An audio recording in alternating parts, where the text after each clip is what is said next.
When you're in the building at night and it's very quiet, it's a creaky old building. The walls of the History Center of Traverse City are covered with tales of the area's legendary people. But if these walls could talk, they would share the story of one hard-working librarian who should be resting in peace. The History Center of Traverse City used to be the city library.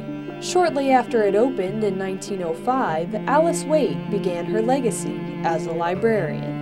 Fairly soon, by 1915, she was the head librarian, and she remained a librarian here until her retirement in 1950. She never married, so I believe this was probably her life, her passion.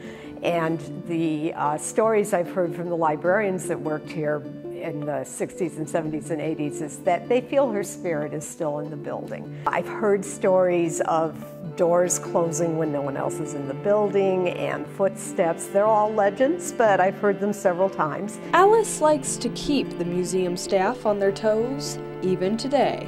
Especially when I'm like having a really long day and I'm really tired and I'm tempted to like cut a corner or not quite. I always sort of feel like she's there saying,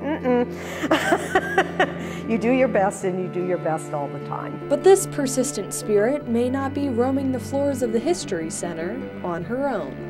A cemetery used to sit beside the old library. Rumor has it that the wife of the founding father of Traverse City did not like where it was. Mrs. Hannah didn't like having a graveyard out her front window, and so she requested if the city could possibly move those graves, and they were moved over to what is now Oak Park. They may be here too.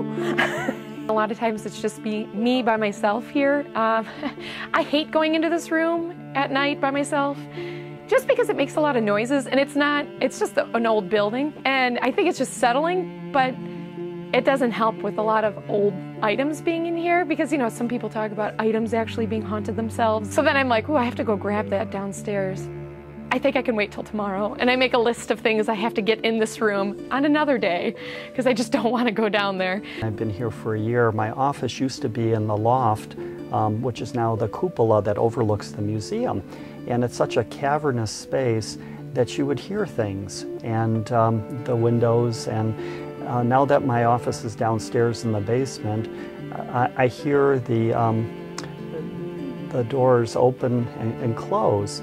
And I go upstairs and often there's nobody there. I don't think she's a malevolent spirit at all. I don't feel that. I just feel like so much of her life went into this place that we can still feel her presence here.